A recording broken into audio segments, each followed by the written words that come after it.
This is SSN. Story Studio Network.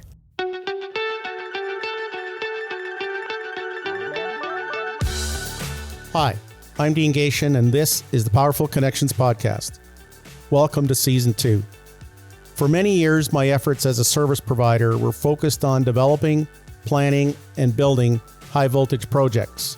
Whether it is transmission lines, substations, distribution systems, or connecting generation, projects with my involvement have been successful. My company, DGG5 Advising, is the opportunity maker you need for your energy and construction projects. This season, my guests and I will focus on specific topics of interest and bring them to light in interesting discussions.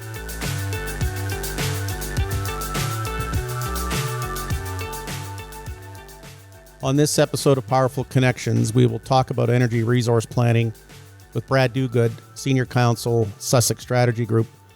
The more interesting reason for our discussion today is Brad is the newly appointed president of AMPCO, the Association of Major Power Consumers of Ontario.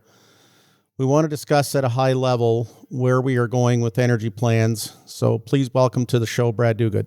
Well, Dean, it's great to join you today, and it's good to see you and hear your voice. You and I go back a long way. We've known each other a long time now, and I just want, if you don't mind at the outset, I'd like to let your listeners know just what kind of involvement you've had and your family have had in the energy sector, and it's something you and your family should be very, very proud of. I look back to the company you guys built, a great company. It's built some fantastic projects, in particular in Northern Ontario. But what I think, Dean, when I think of your contribution and your family's contribution is all the work that you did as pioneers in Indigenous relations. You were one of the first energy companies that went out and built these relationships with Indigenous communities before you had to, before others sort of caught on to the fact that it's so important. Today, you can't build an energy project without really good Indigenous partnerships. You guys were way out ahead of the rest of the crew in doing that. So congratulations. And you and your family should be proud of what you've accomplished in this sector.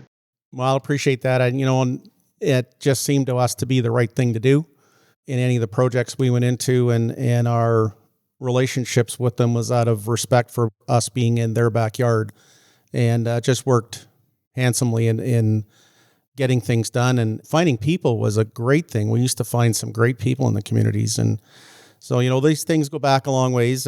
My dad's going to be 100 in a couple of weeks on February 9th. And he's been through lots of stuff. He was an apprentice at Ontario Hydro in 1946. So I'll let people grasp that date a little bit. Anyways, thanks, Brad. Welcome to the show. And I'd like you to introduce yourself a little bit to our listeners, a little bit of your background. Well, it's hard to do that. When you give the microphone to a former politician, you never know how long I might steal it and take it, and there might be no time left in the show, Dean. So that's a risk you take when you bring a former politician on your show. I'll be brief. I'm really just a kid from Scarborough. I grew up in a middle-income family. You worked hard. Learned a lot. You had the privilege of going into public office. I served 23 years in public office, 9 years as a councillor with the City of Scarborough, Toronto, 13 years at Queen's Park as an MPP and a minister. And, I just had the privilege of being able to live the dream of being able to try to make an impact with your life. And left politics. Fortunately, I was one of the lucky ones, Dean, that I didn't get kicked out. I left on my own about 7-8 years ago now, I guess. And I've been involved in consulting more or less ever since, and of course taken on just a recent job with AMPCO as their president, the Association of Major Power Consumers Ontario, and I've been with Sussex Strategy Group for a couple of years now. Thanks for joining us today. In season 1, we had a benefit of having a discussion with Chris Benedetti, and that was always nice. It's always good to talk with Chris, but just give us a little bit about what Sussex Group does. Well, Sussex, more than that, I'll tell you why I joined Sussex. I'd worked for a guy named John Risley, actually, for a number of years when I left politics initially. He owned a number of companies, and I provided help to their CEOs and some of their companies. Eventually, I decided that I wanted to join a team, and I had an opportunity to join a number of consulting groups. But when I was Minister of Energy, Sussex was just so important to me in that they and Chris Benedetti in particular provided advice that really helped the government of the day, and they still do. They really are, when it comes to energy, the leading government relations group in the country. And what I think they do is they bring integrity to their relations with government.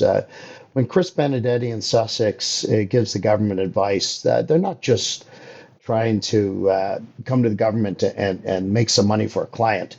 They're really giving advice that's in the public interest and the government's interest. And they're a company you can trust. So I am proud to be a senior counsel there and work hand in hand with Chris, who certainly is one of the more knowledgeable people I've ever met in the energy sector. So he very lucky to be is there. one of the best.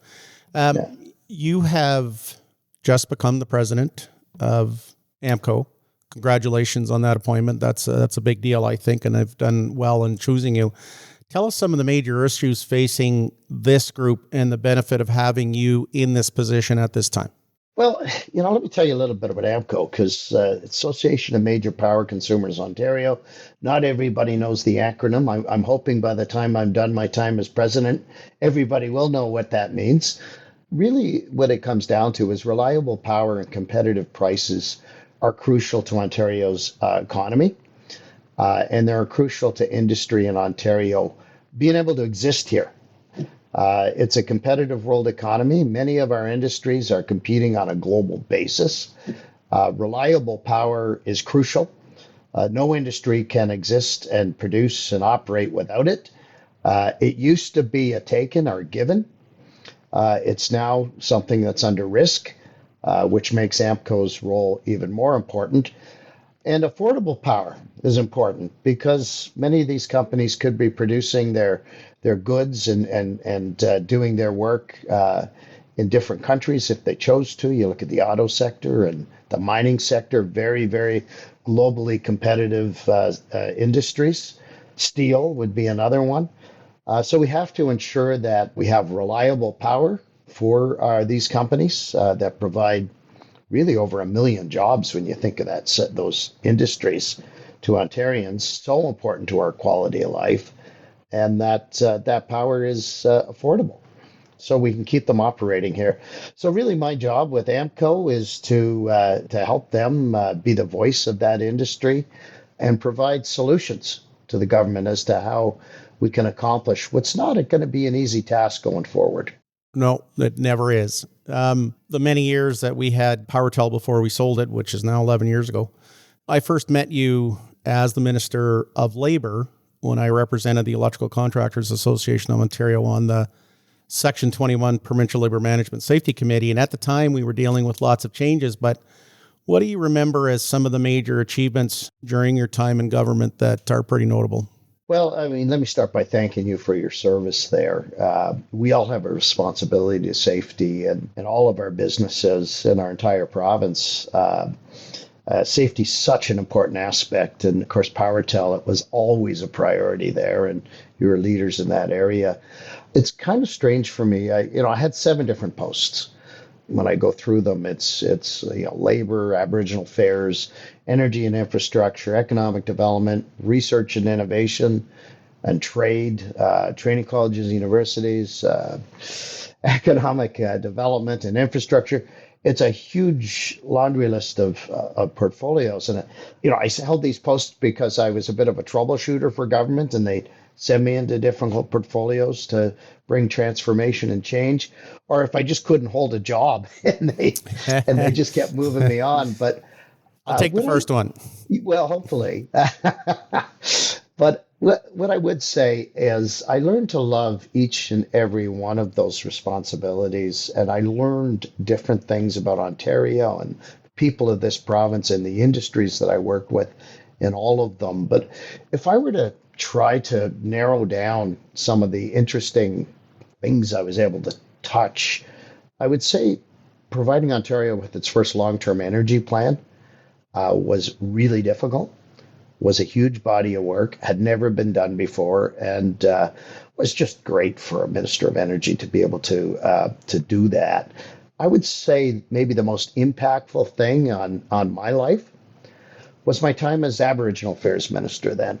I was able to really transform Ontario's relationship with Indigenous people during that short period of time. I'm not going to go through the laundry list of things that we accomplished, but one thing that survived my time there is a program called the Play Program, which is administered by Right to Play.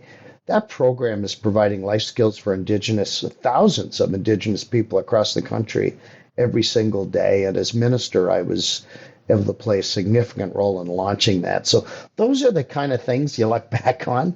I mean, you can talk about, the stuff you did in economic development and transforming the economy and all of that. But it's those things that touch people's lives you look back on and you say, in many ways, my life kind of did matter, and my work mattered, and that's what you kind of look back on with some pride. That's all you hope for, and yeah, you look on it with great pride. So one of those things that people may not know was your involvement in getting away from coal-fired generation, and that was a serious decision. But at the end of the day, the health of those in Ontario was probably dramatically affected. Yeah, that was a bold time. And when I look back to those times, Dalton McGuinty took a number of bold decisions. I always sort of live by a saying that some leaders lead people to where they want to go. That's pretty easy. And when you look around the political landscape today, you look south of the border, you look at what a lot of the politicians across Canada are saying today, that's kind of what they're doing. They're just leading us to where we want to go. Great leaders lead people to where they need to be. And that's where leadership comes in. And that's where difficult decisions come in. And I've sat down with Dalton McGuinty from time to time, and I always say to him, it's funny, you look back at the things that you accomplished while you were premier, and probably the two most controversial things and difficult things were the most important things you did. First was harmonizing the HST. That was going to be political suicide. It turned out it wasn't. Turned out he survived and was reelected. But that was probably the single most impactful thing you could possibly do to make Ontario's economy competitive. The second thing was getting off of coal. And I mean, nobody believed that was achievable. No jurisdiction, Dean, as far as I know in the world, certainly in North America, had ever achieved that. It wasn't easy. It came with a cost. And we all have worked together to work through those costs. But what did it accomplish? Well, those smog days we used to get, in the GTA Toronto area, but throughout the province, that impacted people's lives. And people with respiratory illness, asthma, seniors were impacted by that. Some were dying prematurely because of that. Mm-hmm. Those days are all but gone. That was the single greatest climate change initiative taken in North America up till now. And Ontarians should take a great deal of pride in that, because where's that left us? Yeah, it was a difficult journey and it was challenging, and there's still a cost being paid for that. But we now have one of the cleanest energy systems in the entire world. And in a world that is moving, albeit in fits and starts, towards a global economy that takes carbon into consideration in terms of putting a price on carbon, that is a huge competitive global advantage for Ontario. So, those are things that it wasn't easy at the time. We didn't do everything exactly correct. It was, we were the first ever to do it. So we had to learn a little bit as we went. But you look back on it, very impactful. Yeah, and lots of people don't understand that it may be considered a mistake or an error, but the only way you really learn dramatically sometimes is those opportunities for improvement. And okay, we won't do that again. We'll do something different. But getting off coal, we would do that again. Yeah, no, absolutely. And you can't compare it to anything else. No. And, we might get into this discussion later on, but some people will say, well, you can do the same thing for natural gas, and maybe we'll save this for discussion till later on. Yeah, no, we'll get there. So one of the neat things that, I was always very appreciative of was the effort involved when you were Minister of Energy for the long-term energy plan. I think that was around 2009. The effort to put a long-term plan in place is a huge amount of work. But tell us about the plan that's kind of in front of us now, and what does it do for the province? We haven't had a long-term energy plan for very long time, really, since the Ford government took office. And I think 2016, yeah. And it's challenging for the industry because they're trying to figure out where's the government going. And when decisions are being made, I think the government of the day's made some good decisions. But, without that plan in place in the direction, it can be a little challenging for the industry to adjust to it. It takes time to build energy projects. It takes time to invest in nuclear, like generation sometimes. Mm-hmm. So there's been a little bit of lost time in terms of planning over some of those years. I commend the current minister for jumping on this. What they're putting in place is slightly different than what I did when I was energy minister. What are they calling it now? Well, it's the integrated energy resource plan, energy IERP, integrated energy resource plan. And the difference is, and I think it's a good change. They're actually integrating decisions around natural gas in with electricity, and it makes sense. The company or a resident in Ontario, when they turn on their lights or run their bathtub, they don't care where the energy is coming from as long as their water's warm and their lights turn on. Mm-hmm. It is very much integrated, and so I'm looking forward to that coming forward sometime in 2025. So, in your position as formally understanding how these things happen, working at the Sussex Group, and now inside of AMPCO, what are some of the gaps that you feel need to be at least talked about or added to the plan, or where does the plan have some things that people need to think about? I think they're talking about the right things. I think we are at a point where, in some ways, Dean, I would say I almost felt as though we are all kind of sleepwalking into an energy crisis that was mm-hmm. going to happen when eventually electrification kicked in and demand skyrocketed for energy and electricity, and capacity just wasn't going to be there. That's the challenge. That's the gap. They're estimating, the IESO are estimating about a growth of 75% in demand by 2050. I think that's like 4.5 Toronto's demand. Yeah. That's going to have to be added to the system. And many that I've talked to in the sector, and you go to some of these conferences, would say that's actually a modest estimate, that it could be much more than that. That's going to be a huge challenge. And that's what this plan, I think, is all about, is getting us on footing so that we can see, where is the government going to invest, and ultimately, how are they going to make these investments, and how much ultimately is it going to cost? And that's looking at nuclear, that's looking at baseload capacity, mm-hmm. that's looking at an all-hands-on-deck approach. I do commend the minister for that. I hate to use the word existential.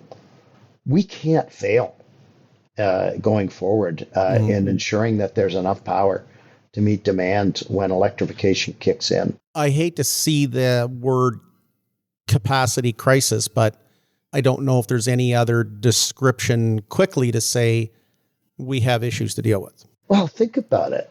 Think about electric vehicles. That transition's going to be huge demand and peak and adjusting our peaks in terms of energy demand. The electrification of houses, heat pumps and buildings, the electrification of transportation, trains and buses and streetcars and everything else. And then industrial electrification. There's a number of technologies where industries are investing a lot of money, and with support of government in many cases, to reform how they power their mm-hmm. industries and operations. And electrification is a big part of that. All that is coming on and coming fast. And, people say, well, EVs, maybe with Trump being elected, it's going to be set back. Well, we don't really know, but it's going to kick in. Yep. And when it does, when it becomes economic and people decide that this is the direction they're going in, whether it's government regulations or whether it's people deciding that it's cheaper and more convenient and the range anxiety is now gone, this stuff's going to kick in before you know it. And if we're not ready, can you imagine the chaos of people trying to plug in their vehicles and there not be enough power for them to power it, or industries that have invested billions having to maintain their old legacy systems until we can build up enough energy to be able to help them through that transformation. It's a challenge. It's a lot to deal with. And, there's a lot of discussion around the term clean energy, and that includes nuclear and SMR technology. And the major industries in Ontario are so invested in the infrastructure that we use now, but there are many issues that we'll have to deal with, including the extensive build of new infrastructure and the push away from fossil fuels. But there has to be a balanced approach. So what do you feel are the big activities that have to happen for practicality and affordability? That's the words I don't hear enough of these days. Yes. And let's start off with, we'll put this right on the table. I did up a submission on behalf of AMPCO recently. The government was asking for views on the importance of natural gas in our system. And look, I'm not here to shill for natural gas, but I see no way forward in the immediate future to moving off of natural gas. In fact, it's going to have to grow if we're going to reach our emission reduction goals in the foreseeable future, until other technologies can affordably and practically replace it.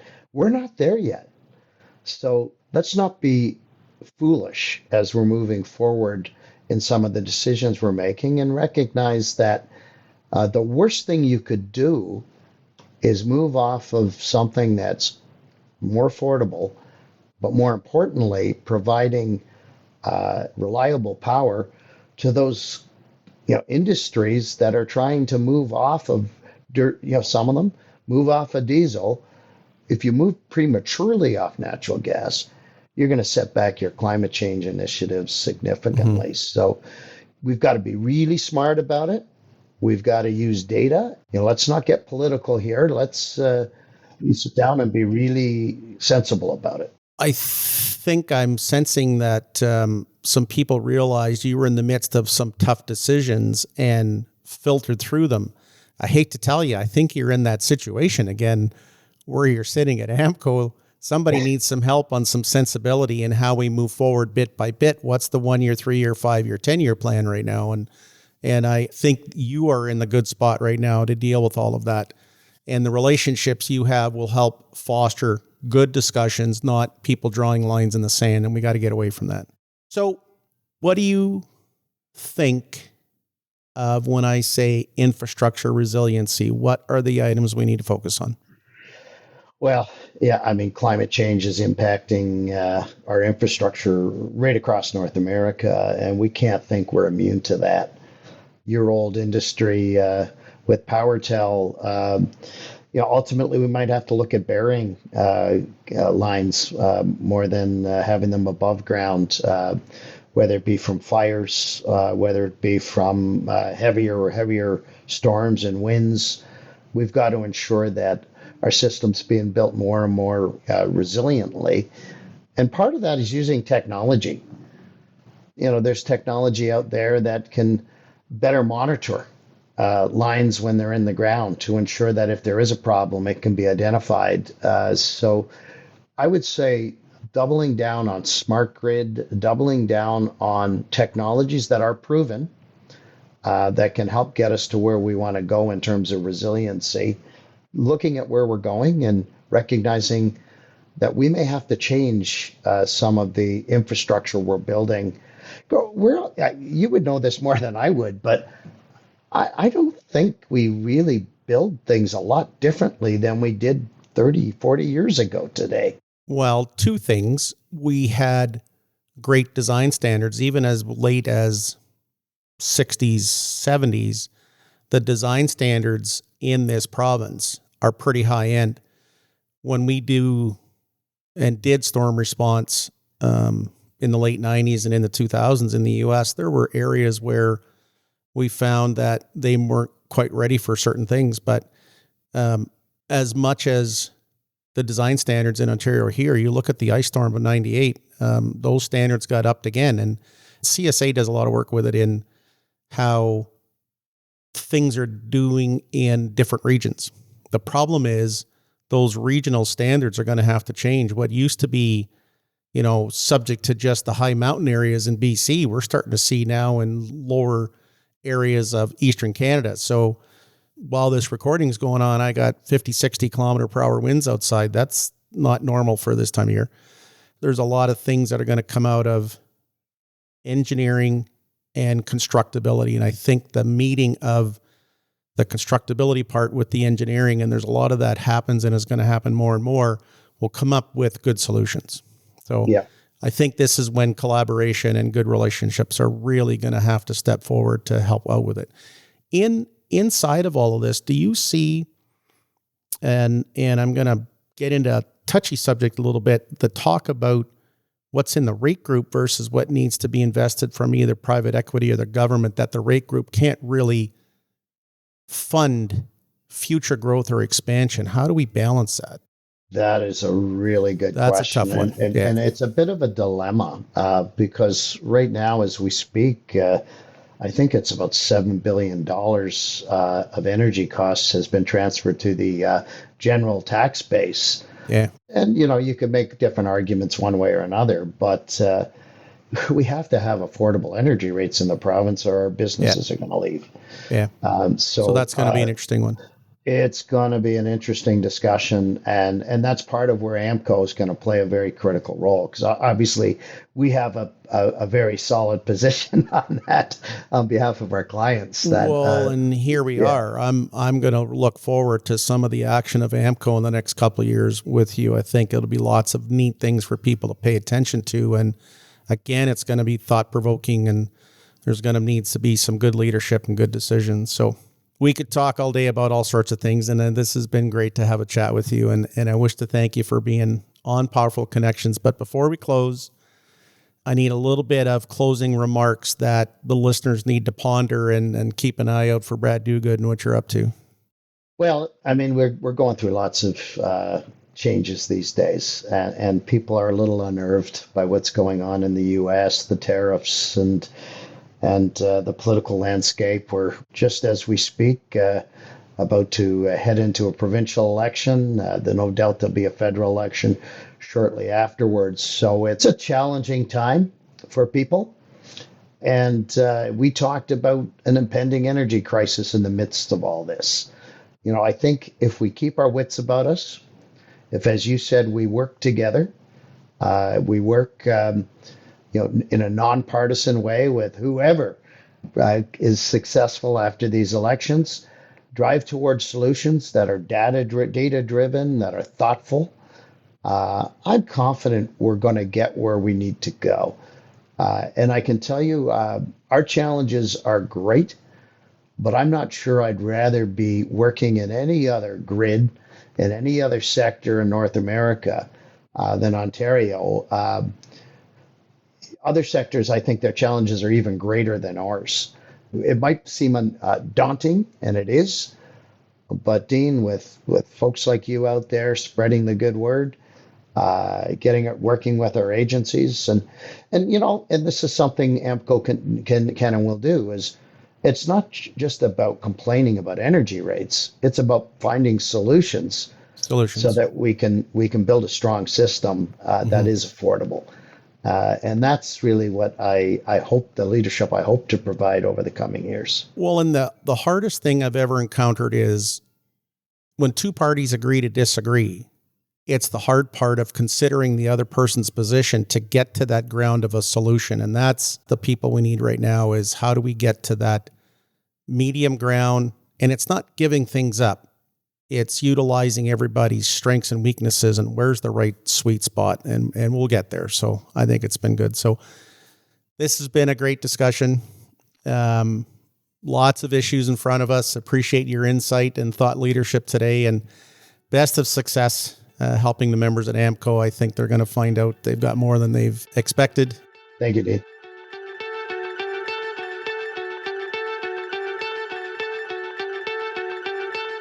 In this episode, Brad Duguid highlighted collaboration is the key to solutions in the energy sector. Rainey, what were your takeaways from my discussion with Mr. Duguid? Well, from an AMPCO point of view, Brad noted that reliable power and competitive prices are crucial to Ontario's economy. And affordable power is important because many of these companies could be producing their goods and doing their work in different countries if they choose to, especially in light of the recent tariffs. From his time as Minister of Energy, Brad experienced that some leaders lead people to where they want to go, and he said great leaders lead people to where they need to be. So getting off coal took leadership. It was a difficult journey getting Ontario off coal, and it was challenging. But now Ontario has one of the cleanest energy systems in the entire world. The new Integrated Energy Resource Plan will look at electricity and gas together, which is a first for Ontario. The ISO are estimating a growth of about 75% in demand by 2050. To put that in perspective, that is 4.5 times the demand of Toronto Hydro today. The electrification of heating houses and buildings and the electrification of transportation will cause a huge jump in electricity demand. Brad and many others see no way forward in the immediate future to moving from natural gas until other technologies can affordably and practically replace it. This discussion really highlighted some things for me. So the key takeaways from our discussion are: the transition away from natural gas will require practical technologies at an affordable price. All sectors in the energy industry, including government and the regulator, need to collaborate on solutions to obtain the capacity we need in the short and long term. In light of the drastic changes in the global economy, reliable and affordable energy sources are more important than ever.